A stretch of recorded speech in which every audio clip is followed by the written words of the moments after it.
Welcome to Not Like This. Not Like This. From professional wrestling, horror films, and everything in between. Strap in. And now your hosts, Dale Zawada and Jim Snedeker Jr. No, I was just learning a song. And I was like, 7:53, I got tons of time. And then Chris was like, aren't you podcasting tonight? I'm like, yeah. Oh, shit. You know me, on the dot, looking at my watch, tapping it like, he's not here. Oh, my watch is broken. I could have that's sworn weird. it's 8 o'clock. What song are you learning? What are you playing? I don't know if the Surprise. person, it's a surprise. So I don't know if the person that the song is for listens to our show. He might. I'm not positive. So I don't want to spoil it. I don't want to spoil it. But I'm let's just say I'm super excited that I get to learn this song.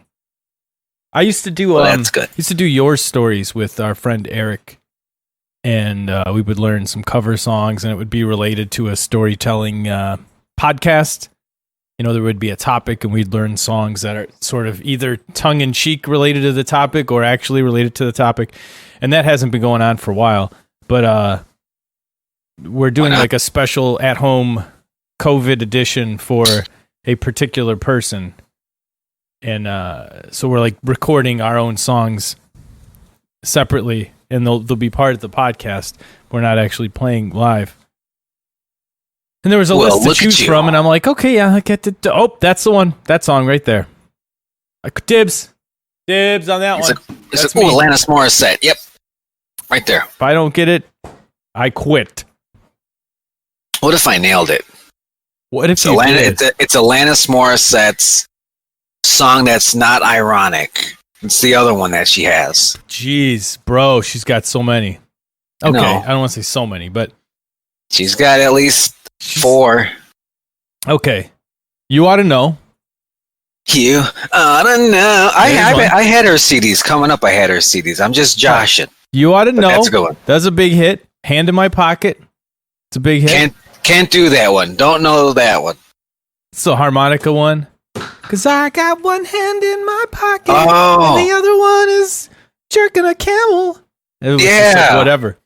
That was also a good one. The camel song. Ironic. And I feel like they ended up picking another song to be a single off of Jagged Little Pill. Do you know? Okay, so Jagged Little Pill came out in 1995. It was recorded. Was basically like Alanis and this producer, Glenn Ballard, who was a songwriter. And this was like, I think this was like his first big production that he was in charge of. But it was basically like he, co-wrote all these songs with her, and they recorded it themselves on like budget. At the time, like the stuff that they recorded it on now, you could get for free. Oh my God. Like people are just throwing it away. But back then, it was sort of like if you had a home studio, they took big VHS tapes. They were called ADAT machines, and they would record 8 tracks of digital audio on like a VCR tape, and you could like link a bunch of them together, so you get like 24 tracks. But no real albums were made on them. They were just like hobbyist home studio stuff. Yeah, like if there was a studio in town, they would have had those. Like in some little suburb or something. It was recorded on, the whole album was recorded on that equipment and sold like 8 trillion copies. Before that album came out, look, it doesn't sound crisp. Like a normal person wouldn't notice. I didn't know until I was told it was recorded on ADAT. I didn't really notice. Going back, I can definitely hear not so much that it was recorded on ADAT machines, but like there's a lot of drum machine stuff. There's a lot of like Glenn Ballard is playing everything stuff. And he's a guitar player, I think. So there's a lot of guitar parts in these songs. But up until that was her debut album, it ended up becoming, it's probably been surpassed by Britney Spears or something, but it was the biggest selling debut album of its day. Like it held the record for a while. But before Jagged Little Pill, that was 95, the album that had the record for the highest selling debut album from an artist was 1987, Guns N' Roses' Appetite for Destruction. Ooh. So they had the record for a while, and then Alanis broke it, and I'm pretty sure Baby One More Time broke that. Britney batch. I think that sold like 12 million copies or something ridiculous. Damn. So about the ADAT thing. Yeah. Is that why every now and then on Spotify I'll see some album remastered? I'm like, all right, I guess I'll listen to that one. I guess it's cleaner. Were people just Not recording on some shitty equipment back in the day, and they're like, we'll try to fix it in post, I guess. Not really. They were actually on the older albums recording on a much higher quality equipment. But what usually would happen was, say it's like Led Zeppelin 2, right? That came out in 69. They recorded it on tape, and then it was mixed down to a 2-track like stereo mix. And then they made a master to cut the actual vinyl records with from that. But then once everything switched to CD, then they got to take that original analog tape and convert it digitally to a format that can then be printed to a CD. And a lot of times when they did those first ones, they sounded like shit in the 80s. So then they would go back and do it again. They would remaster it for a CD again. But it ended up, some of the remasters sound worse than the original CD masters. Oh, weird. Subjective, obviously, but a lot of them they'll make it bassier. There's a lot more low end. They'll make it louder because a lot of the original masters for vinyl has a physical limitation where if you have a lot of low frequency, it takes up a lot more space on the actual vinyl disc. So they would sort of cheat, cut out a lot of the low end to make stuff fit onto a record. So they remaster. So digital doesn't have those limitations. I mean, it has its own problems, but so are some of them like, this is the intended version? It's like, oh shit. That's a big thing now. And now albums are getting remastered for vinyl from the original analog masters and like not being digitally converted. Going forward and then going back. But sort of going forward because they'll put it on thicker vinyl and it'll spin at 45 RPMs instead of 33 1/3. So it can have higher sound quality, you get more low end and stuff. Yeah, it's a whole big thing, but it's not necessarily ADAT. It's usually older things that came out on vinyl, and then CDs first came out. They came out on CDs, sounded like shit, and then they redid it again. But sometimes there's another thing. Okay, we're going to get a little in the weeds, but this is interesting to me. So maybe it's interesting to you guys listening. Sometimes things get remastered just so there's a new master recording. It's like some sort of weird contractual loophole. I'll give you an example. Megadeath remastered. Everything that Megadeth's ever done has been remastered at least once. Some of it's been remastered 2 and 3 times. But when they did the bulk of the remasters in 2004, Megadeth was no longer with Capitol Records. So Dave Mustaine went into the studio and he actually didn't just... So you take a record, it's got all the different tracks, all the different instruments, and then an engineer will mix that to be a stereo mix. And then that stereo mix goes to a mastering house for production, for the production master, right? So a lot of the remasters, it's the original mix, like, oh, this guitar is this loud, and there's reverb on the vocal there. Like, that's all the same. It's just same like files on the timeline. Yeah, but it's just louder or something.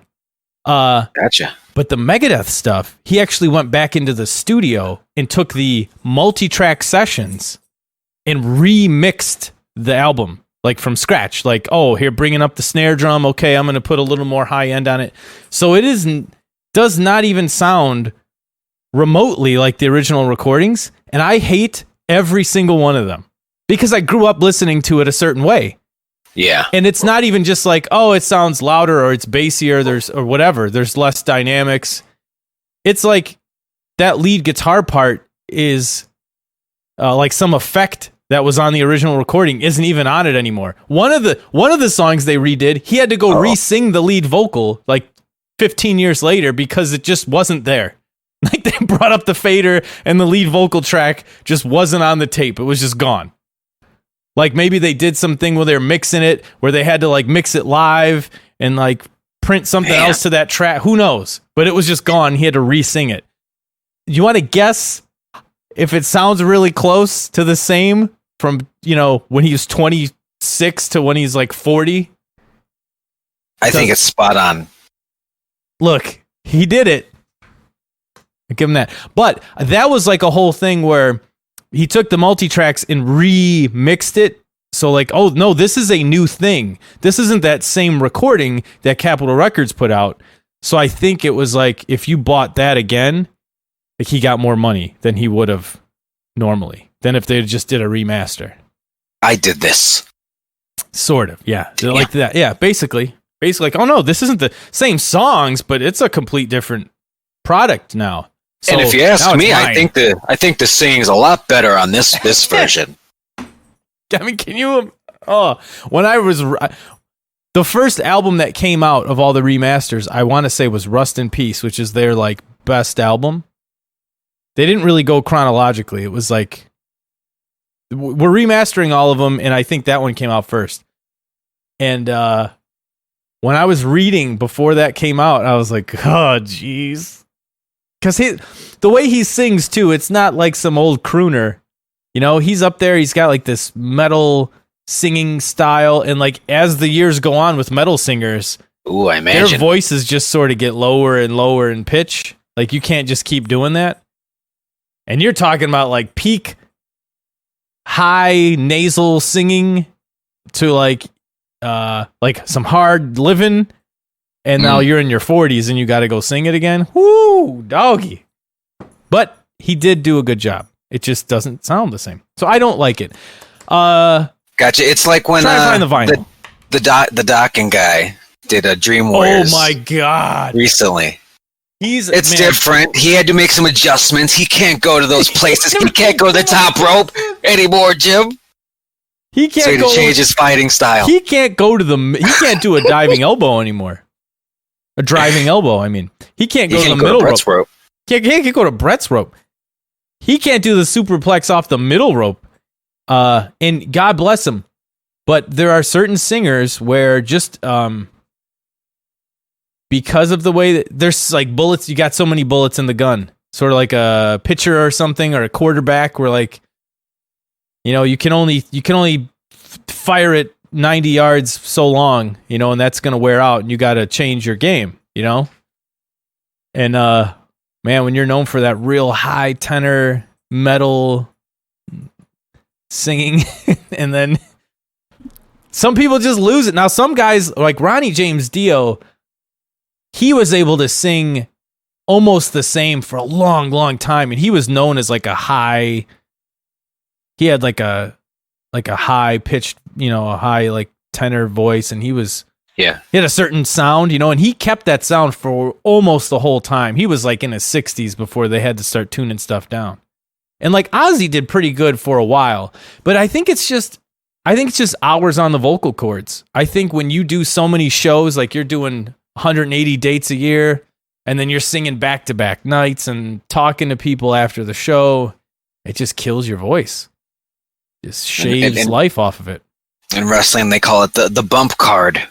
It is like that. You only got so much. Pretty soon, you got that gap in your chest muscles. But it's that you can't sing as high. You got that weird horseshoe chest. We talked about that on the show before. All these wrestlers got this weird horseshoe chest. And it's like, no other athletes have it. Like MMA guys don't get it. Bodybuilders don't get it. So like, because people are like, oh, maybe it's a steroid thing. We couldn't figure it out. But you look at the pictures, they all got it. Horseshoe chest. It's like, oh, that guy's a wrestler. Mm-hmm. Right. Like, oh, how many chops did you take? How many bumps I think it's bump nerve damage. Yeah, I'm glad you brought that up. Yeah, a little music talk. That's good. Alanis Morissette, ladies and gentlemen. Recorded on an ADAT. She had some hit singles on that thing, though. And then she had the City of Angels one in between albums. What was that called? Babe, you remember what the City of Angels song was that Alanis did? You know what I'm talking about, though, right? Like, man, it was had like a real, like, sort of somber. It was really creepy sounding. I liked it. It was awesome. You know what's crazy about Alanis Morissette? Because I can never remember anything ever, but I remember in grade school, this was one of the first times for me that music was sort of a thing in pop culture. It was kind of important. Mm-hmm. Like, I would go to school and the girls would love this Alanis Morissette and be talking about it. I'm like, what the fuck are they talking about? But it was just in. And I was like, okay. And it was good. I liked it quite a bit. I picked those CDs up. But that was fun. Uninvited is what it was called. That was the City of Angels soundtrack song. And then she had the Thank You. That was the song. We were like freshmen in high school when that album came out, where she's like naked in the grocery store in the video. I recall the blurred out one. Yeah, thank you, India. I was squinting. Thank you, something. Yeah, you were squinting. I was squid like a son of a bitch. Trying that scrambled spice channel on. Oh, shit. So I have another music topic and question for you. Yeah, what about wrestling? So I saw this little fun fact about Lynyrd Skynyrd and how the name of the band. Do you know this story? The name of the band origin story? Sort of, yeah. I think so. We'll see where you're going. Yeah, it was just the name of a PE teacher. Yes. The guy didn't like, named Lynyrd Skynyrd, and they just kind of changed the spelling of it for legal reasons. And I was thinking, that's pretty fucking lame. And it was just a weird origin story. Can you think of any other like weird origin story names for these bands? Weird ones. I could think of. I could think of some that are kind of like this. This is cool. You're sort of testing me now. Lynyrd Skynyrd. One of their albums was called. It's pronounced Lynyrd Skynyrd. That's funny because people are like, "How do you even fucking say that?" Yeah, the first album is called Pronounced Lynyrd Skynyrd, but like phonetically spelled out. So we talked about Led Zeppelin. I used Led Zeppelin 2 as an example. I've been listening to that album a lot lately. So the Yardbirds were this English band. They were sort of like a bluesy pop rock band in the early 60s in England. And they were sort of like the NXT for the badass guitar players that are going to headline WrestleMania. There, I tied it into wrestling. We did it. Their first guitar player, Eric Clapton. He leaves the Yardbirds. Their second guitar player, Jeff Beck. Now, while Jeff Beck's still in the Yardbirds, they get a new young guy to come in and have two guitar players for a while, and that's a young Jimmy Page. So then the Yardbirds kind of break up, and Jimmy Page is the guy who owns the band name, and he is the Yardbirds at this point, right? Late 60s. He's a champ. He's got the title. I'm putting together a new Yardbirds. And he gets this really young singer, Robert Plant. I think he was like the last piece of the puzzle. So he gets John Paul Jones on bass and organ, and got John Bonham on drums. And then I think like David Coverdale from Whitesnake, who ended up being in Whitesnake, was almost the singer of what would be this new Yardbirds project. And I want to say it was Keith Moon of The Who. I could be wrong, but I think that's who it was. Jimmy Page is telling him about, I'm putting this new band together. And he's like, oh, that sounds like that's going to go over like a lead balloon. You know, like it's going to be a flop, like it's going to suck. So that's where the name Led Zeppelin came from. Damn. Bam, I hit you with a good one, huh? No faith in that one, yeah. I forgot about the question. Until that answer came with the other, oh shit, yeah. Well, I'm not going to give you the short version. Now, Metallica, okay, one of my all-time favorite bands. Awesome band name. Jesus Christ. Metallica is a female bee. You have to go to disambiguation. Let's see. Man, no, it doesn't even show up on here. Man, I remember looking it up in an encyclopedia. Metallica is a Latin word for metallic. It's some sort of beetle, not a bee, a beetle. So when they formed their band in the early 80s, they had recorded a version of Hit the Lights, and it was going to go on this compilation, and they were trying to get a band name together, and this guy, I think it was the guy Brian Slagle from Metal Edge magazine was like, I'm gonna have this magazine. He's like, Lars, what do you think's a cooler name? Like Metal Edge or Metallica? And he's like, oh, Metal Edge is way cooler. And he's like, yes, I'm stealing Metallica. Like everyone thought Metallica was the cooler name, but they're like, oh yeah, the other one. And like, our band name is Metallica now. Damn. What do you mean? I came up with it. That's some shady shit right there. Lars, always on it. On some shady shit. Man, he's always looking out for himself. I don't have any other really great ones. Yeah, but that was interesting because I've always liked the name Lynyrd Skynyrd, and then I read the story and I was like, oh, that's not as cool. Yeah, I wish I didn't read that. Yeah, I wish I did read that. Oh man.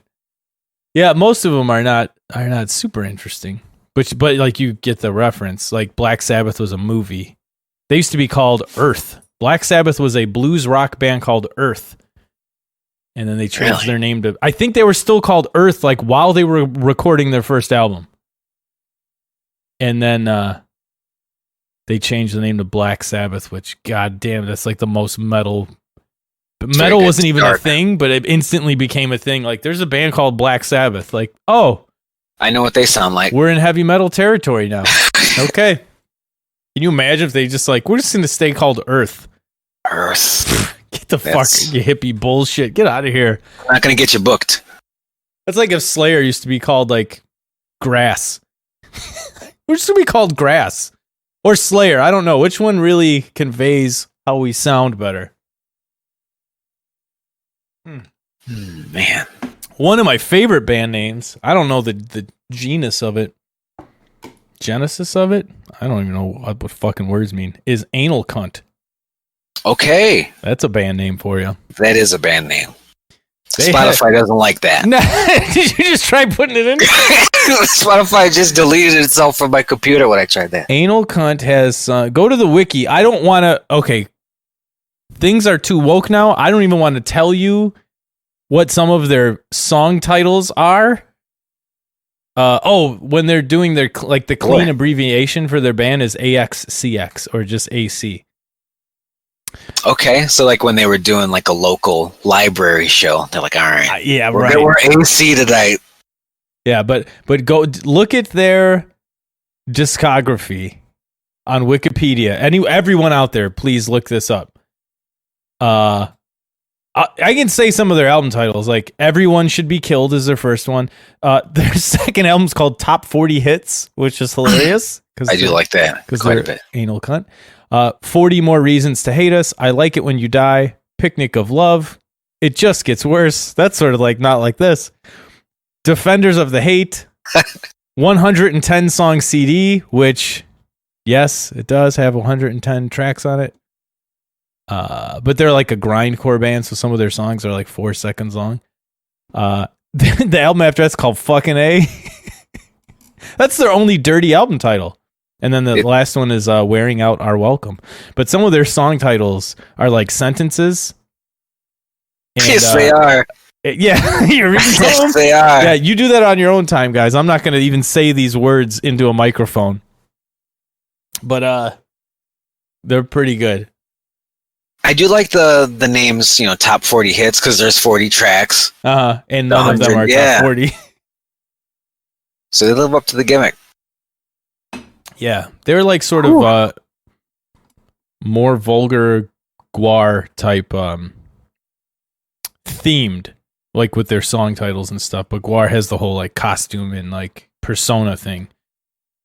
But just their song, their album and song titles alone, you don't even have to listen to any of it, is entertaining enough.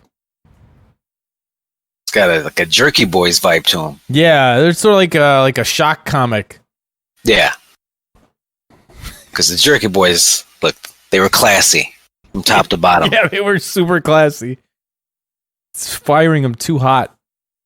Potatoes, boil some potatoes and shoot them into each other's asses with a tennis ball machine.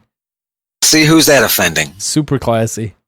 Who is that offending? His ass was blue. God, man, if anyone, I think most people that listen to us are familiar with the Jerky Boys. But if you're not, or if you've only heard of them, but you haven't really listened to any of the albums, go do that. Yeah, and so there's Spotify playlists. You can do it on YouTube, like in a click. And you can listen to 4 or 5 of them in just a couple minutes because they're phone calls. Oh, I bet the playlists are good. I bet there's like all of them are. These are all Saul ones. Yep. Jack Tors, TORS. Give me that Frank Rizzo. Oh, playlist. When I'm angry, had a bad day, I'm just gonna come home, get my Frank Rizzo playlist up. Rizzo? No, Rizzo. Rizzo. Open your fucking ears, jackass. Flapjack. God. Sand neck. He just the shit he would come up with was so good. Oh, Johnny Brennan and Kamal. What a duo. We still got time. We got time. Let's get a sequel to that movie, huh? Well, imagine pitching a movie where you're like, well, we got these crank call albums and we're going to write a script that works in these prank phone calls that we've made. See, I think it's. I'm gonna call Brett Weir. Look. It's a great idea. The execution was okay. It was like 91 or something. It is what it is there, but because they have this cast of characters, now you get to see them. You could see them, mingle with civilians, maybe between one another, and of course, it's going to start with a phone call prank that gets things in motion. I think there's a lot of potential there. That sequel's there to be made. Oh, that sequel's there to be made. Just use that as the springboard to more CDs. What do people sell?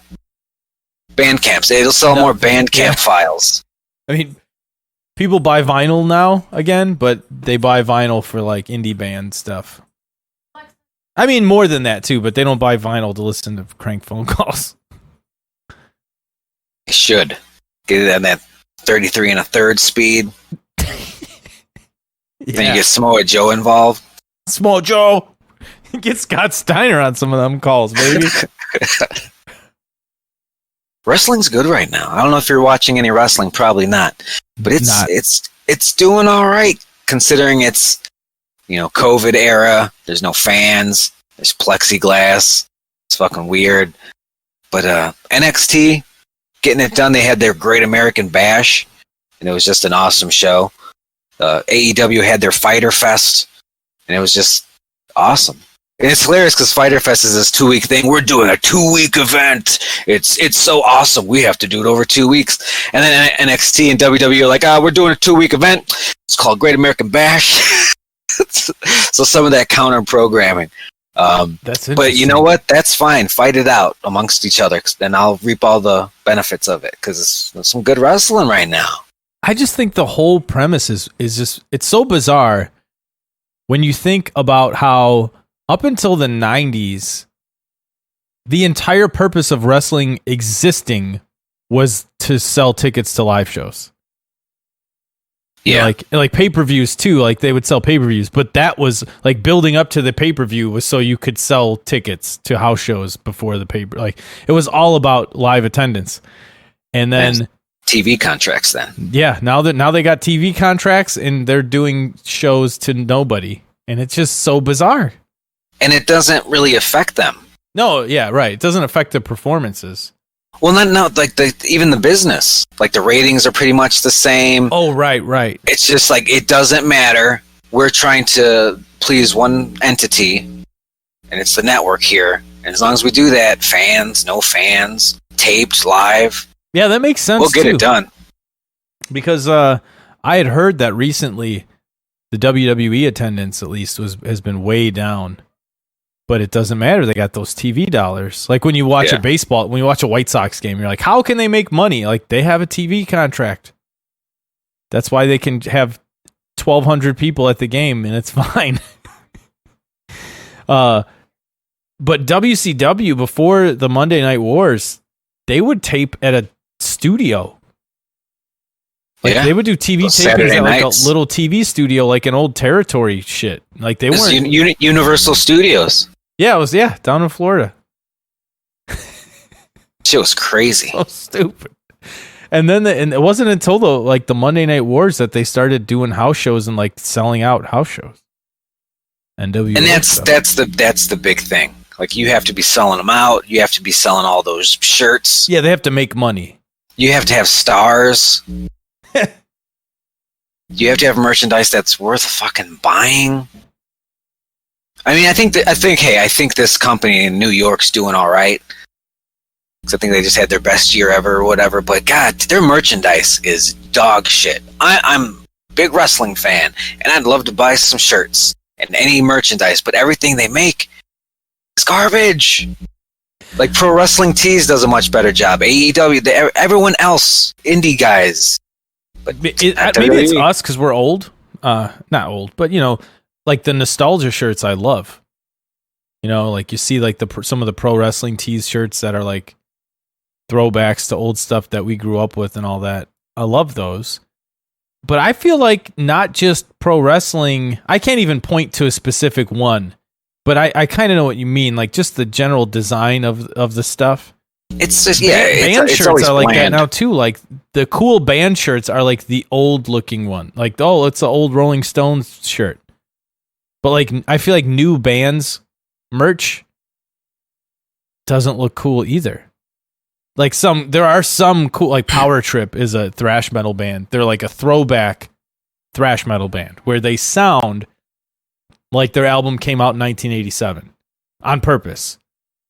Like not just songwriting wise, but like the sonic footprint of the album sounds like that as well. Mm-hmm. And like their logo and stuff looks like some old death metal band logo from the 80s. Like, so their merch and stuff is cool, but like just modern music merch doesn't look cool anymore either. I don't know what it is. Get your shit together, shirt people. Is it just black shirt with logo on front? Because that's all WWE shit is, and it's that cotton that's not even soft on the skin. Oh, it's like that Gildan family reunion shirt. Exactly. Johnson family reunion. Ugh. One of my best friends works at a t-shirt place, and he could break all that stuff down for you. But I think now, like, this technology is so good where you can print whatever you want with some of these, like, the way they, like, it'll print into the fabric itself. Like, you can print whatever image you want in, like, a crazy amount of colors. Mm-hmm. Maybe that's made people sort of lazy. Like they don't have to come up with a cool t-shirt design because we can literally make anything we want. I don't know. But they all make the same shit. And this shit, like, it's one thing. Eric Bischoff was talking about this on his podcast where he's like, the NWO shirt was cool. And like, guys would wear it and not be weird. Like, guys would wear it out in public. Yeah, they wouldn't feel ashamed. Right, like I don't want to wear a picture of a man with no shirt on my shirt. But I'll wear an NWO shirt because it looks cool. And I think like the Austin 316 shirt, like that was another one like that. Yeah, that was a skull. It didn't have his sweaty body on it. Yeah. Or anything like that. So I think there's like certain, I don't know, I think the stripped down designs look cooler like that. If it's a cool logo. Like in it, I don't know. NWO logo was cool, but yeah, some of them, like I like the in-world stuff, like APA, like they had that bar, so it's like, well, their shirt's not just going to say APA, which it did, and I think it sold pretty well, but it's just like, oh, it's like the bartender's shirt, so it's like, oh, that's the bartender's shirt from the APA bar. I get it, and like they kind of do that with Bray Wyatt a little bit, some in-world stuff, but I think you can get a lot of people to buy shirts that way. Do you think just most of the characters just aren't cool? Like right now, Seth Rollins is like a cult leader. Make a cult shirt. Cult member 54317. Yeah. And each shirt is fucking different. Has a different number. There you go. Just made you $1 million. But I mean, there were a lot of Hulk Rules shirts. Yeah, like if it's a message you want to get out there, like Hulk Rules, you'll wear that. Or even something like the old WrestleMania logo looks really cool. You know, like a black shirt with just the WrestleMania logo. So, you know, like there's certain things that would look cool on a shirt. And I can't even follow any of these people's gimmicks and stuff. Like, so I can't picture a shirt that would look awesome. Yeah, it's hard. Rey Mysterio's still doing his thing, and his shirts are always black shirt, cool mask. Although he's got they probably sell masks for him, and that's bank. Yeah, I bet their profit margin is better on the shirt, but you can sell the mask for more. Get that mask. That's why they start selling those belts. Jesus. Yeah, but it's who would be your number one shirt person right now? Like, this guy needs this shirt. You mentioned Seth Rollins, but is there like a no-brainer? I can't believe they're screwing this one up. Not really. Drew McIntyre's their champion. He's a Scottish guy. He does the Claymore kick. That's his finish. And his shirt, wore that one out tonight. It says "Talk less, Claymore." And I was like, "That's fun. That's fun." Okay. I like that very much because it's a shirt with humor, and it's got a message. It's got a little message, and it fits his personality because he's this big badass. But he'll crack a joke. He's a Scottish drinker, you know. There had to have been what shirts, right? Stone Cold had a what shirt? Yes. Because I remember you couldn't watch any. I don't even remember the first time I heard that happen. It just came out of nowhere for me, where he started the what thing, but people would just shout what in between everybody's, not just Stone Cold. Like, anytime somebody was saying a sentence and there was a pause, the crowd would shout what. Yeah. It was the worst thing Stone Cold Steve Austin ever did. It was probably like 6 months too, but I feel like it was 14 years long. It was 14 years long. What? I'm going to drink a beer. What? With a couple burgers. What? And I'm going to beat his ass. What? Hey, man. Oh, my God. It was over as fuck, though. It was. That was the problem. And we're all like, I can't wait till we get fans back in wrestling. Jesus Christ. They're going to be so pent up. What if that happens? Everything. They come back, they all just start yelling what? They don't even know where it's coming from. It'll happen. They still do it today from time to time. That's not a phenomenon that has gone away since Stone Cold's retired. That is some shit. Fuck. I hate it, too. Because it just ruins promos. Guys always have to, like, pause with the cadence, or they have to talk over it and just kind of kill it, run it over like a runaway train. And it's unnecessary. But what? How responsible would you feel if you had you booked a live show in a place that like doesn't give a fuck, like Texas or something, and you found out people got COVID? Would you feel like, well, hey, they knew that risk going into it, or would you feel like, yeah, I could have just not had a live show? Yeah, it's probably an unnecessary risk at this time. Yeah, it's really bizarre to me. Like, just wait a little longer. Yeah, it's like even with baseball and shit, they're like, and this guy's got it now, and this guy. I'm like, your Florida bubble bullshit is not happening. No, you are not playing baseball this year, guys. Let's have the bubble in Florida. Was basketball all fucked up too? Because that's where their bubble is there too. I don't think it's doing great, but I think they're probably going to run into similar issues here if they're not already just experiencing it and hiding it. I feel like your bubble should be in Nebraska or something. Like, I understand the infrastructure is not there. You don't have the stadiums and stuff. Florida does, but man, I feel like your bubble should be somewhere more remote, since you're not going to have an audience, than one of the hot spot states of skyrocketing COVID cases. And now they have to go back and shut everything back down again. Now, you knew there was a risk of that happening.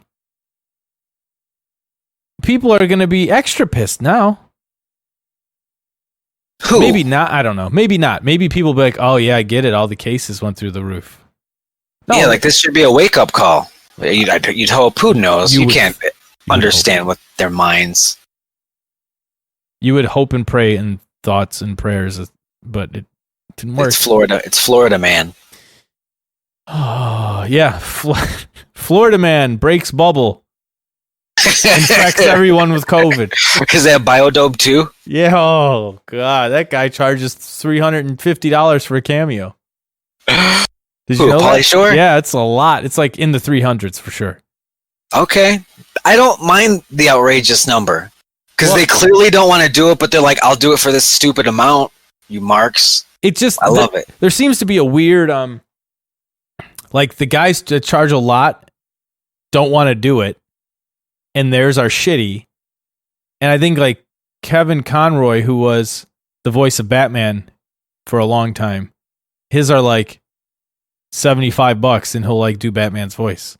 What the fuck? You know, like I've got all this disposable cash. You can't say that shit to me. Pauly Shore's is like $325, and I heard like a friend of mine, Matt, he listens to the show.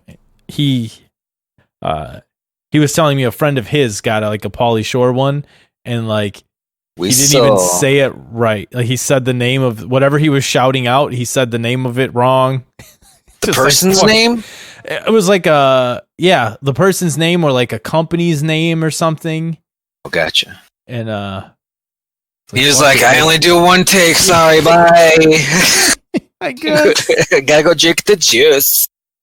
Ways in the juice. Oh man. You know what I didn't know, because I didn't really have a visual reference for her. Mitzi Shore was kind of hot back in the day. His mom, who she owned the Comedy Store. Oh right, yes. There's some flattering photos. That is for sure. It skips a generation. It's so crazy to think about how big he was when we were in like first grade, second grade. This guy was like one of the biggest movie stars in America for being on MTV's Spring Break. Like how he even got his start is like weird. It wasn't like, oh, well, you know, he did some comedy specials that were good, and then he got a TV deal. No, he just went from like being a dude on MTV, like we're partying at Daytona Beach, to like I'm an Encino Man. Yeah, I'm his son-in-law. He's in the army now. Jury duty. That's when it was done. That's when they're like, yeah, this train is over. And like, oh yeah, Biodome. Saves the day. Stephen Baldwin's like, I'm here to save the movie. I always forget Tenacious D has a song in Biodome. Really? And that's going way back for them. Is it in the movie, or is it just on the track? They are in the movie. What? I think so. I've seen that movie a lot. That was one of those, we have HBO, and this is on HBO, so I'm going to watch it a million times. I've seen it like one time, but in two HBO, like when it was on HBO sittings. I don't remember a ton of it, but I think I read this in an article about like the history of Tenacious D, that they were in the movie, or they have a song in the movie or something, but they had been playing together for way longer than I realized. Like the late 80s is when they met in some like acting class or something in California or something. That makes sense. Or it's like a performance school or something. Oh, Tenacious D.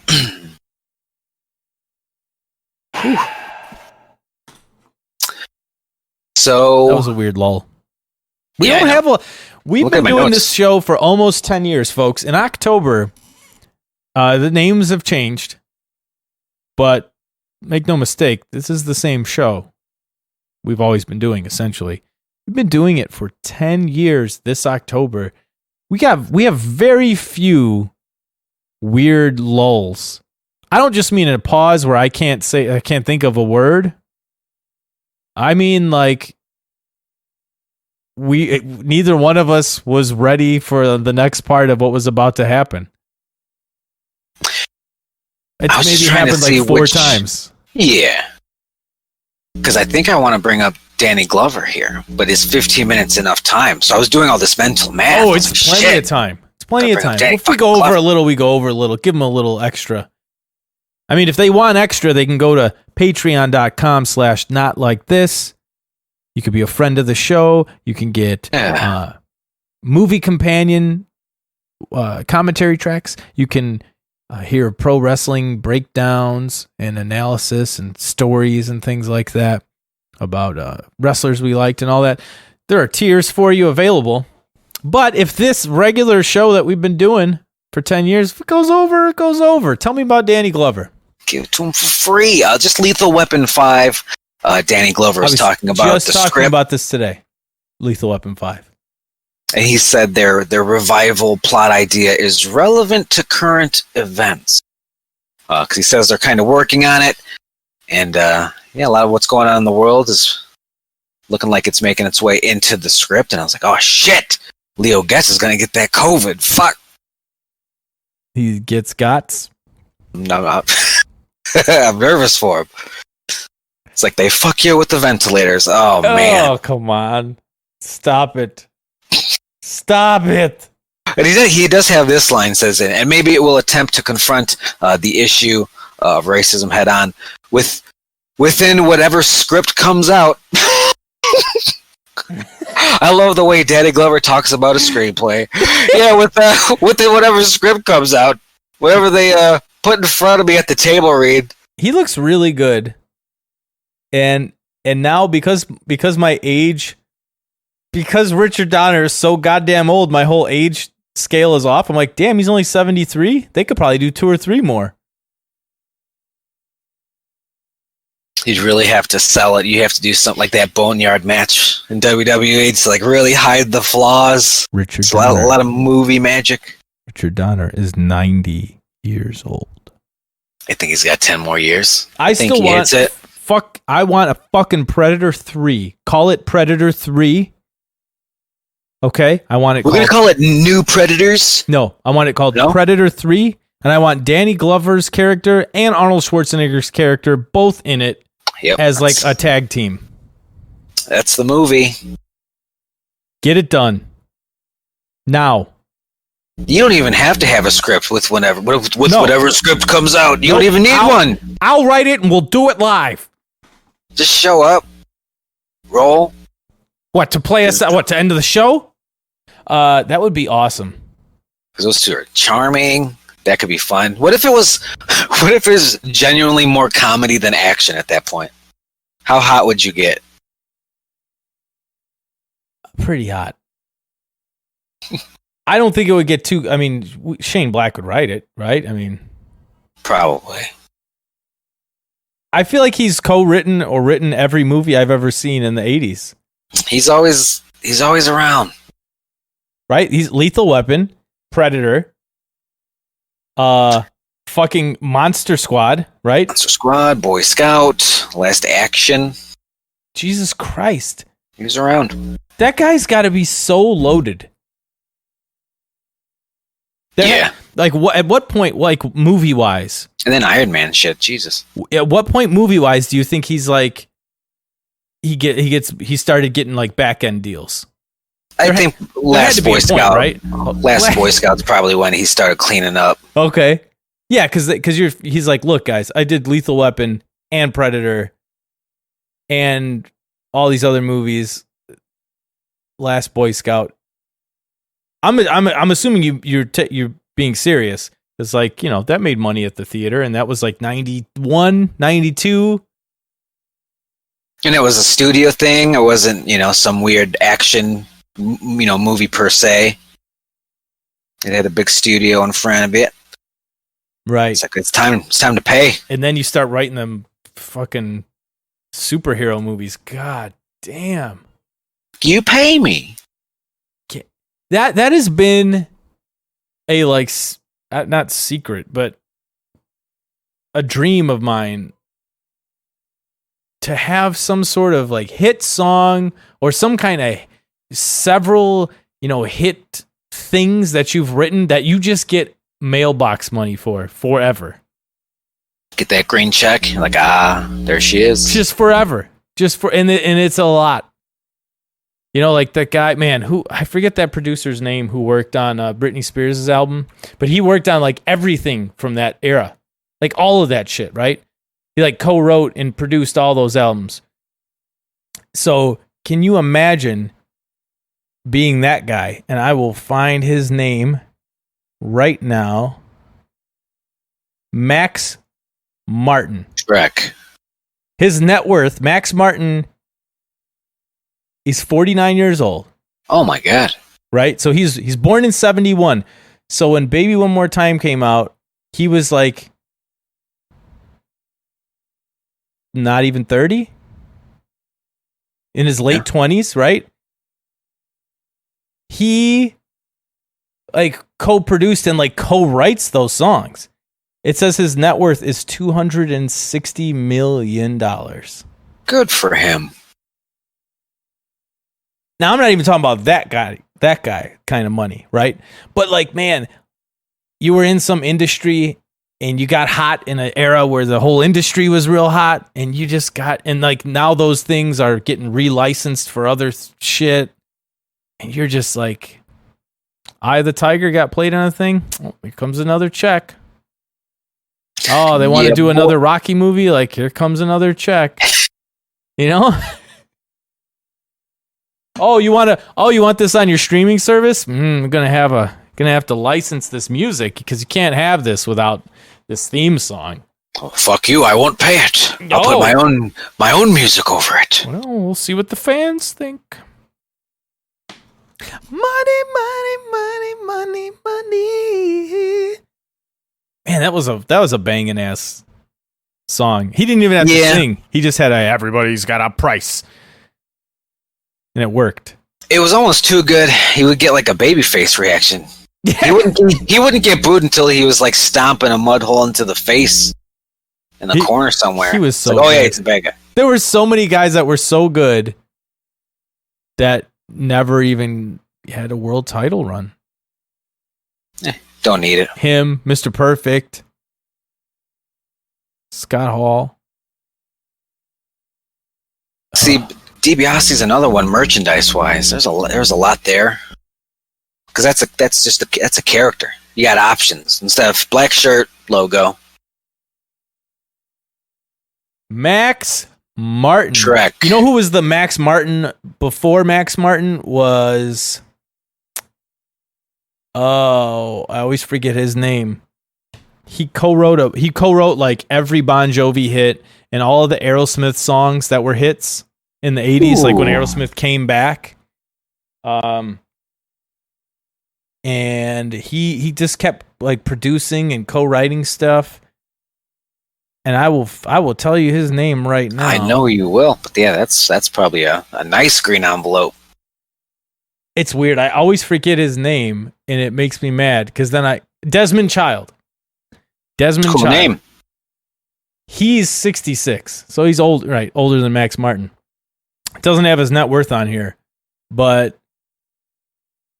so high. Here's some of the songs that he's co-written. Living on a Prayer, You Give Love a Bad Name, by Bon Jovi. That was 1 year. Angel and Dude Looks Like a Lady by Aerosmith. What's some other huge ones that everyone would know? Bad Medicine by Bon Jovi. I Hate Myself for Loving You by Joan Jett. Alice Cooper's entire album called Poison. I got this one, dog. Oh no, it's called Trash. The album's called Trash, but it's the one with Poison on it, which was a huge hit for Alice Cooper in the 80s. Jesus Christ. And he was the co-writer? He would write those or produce them? He would write the songs. Okay. He would write the songs, so like he's getting songwriter royalties on all of those albums, and that's back when people bought albums. And some of these are just like entire album. So like he wrote all of the songs on an album that's got 10 songs and sold 1 million albums. and he just checks from 1979 to 2015. He had to have written like 200 hit songs. It's crazy. Because I remember even back in the day when Britney was everywhere, it was like, here's a side story on Britney. Here's some dirt on Britney. And I remember one of those things was like, she doesn't write her own songs. It's a guy. Some other people do it. Yeah, and none of those people do. And I was like, oh, they're pretty good then. Yeah, none of the pop people historically. Yeah, is it like Christina? She's I don't know, but yeah, a lot of them. She's probably co-written some now. Sure, I'd hope so. But no, seems the type. That's more of a rock thing. Like yeah, if you think the Backstreet Boys are like, all right, gang, we're doing a writing day. Here we go. That's like the album 4, where like album 3 set records. Like let them write some shit. And some of them can't. Justin Timberlake can write. But sure. But I think he, because he came up in that system, how many did he just write where it's just him? Yeah, there's probably like 5 co-writers on everything. I'm not saying he can't do it. I just think that's just the nature of how those type of albums get made. And like Alanis Morissette was really just her and Glenn Ballard in a room. And nobody wanted to even like give her a record deal. And the album sells like 10 million copies.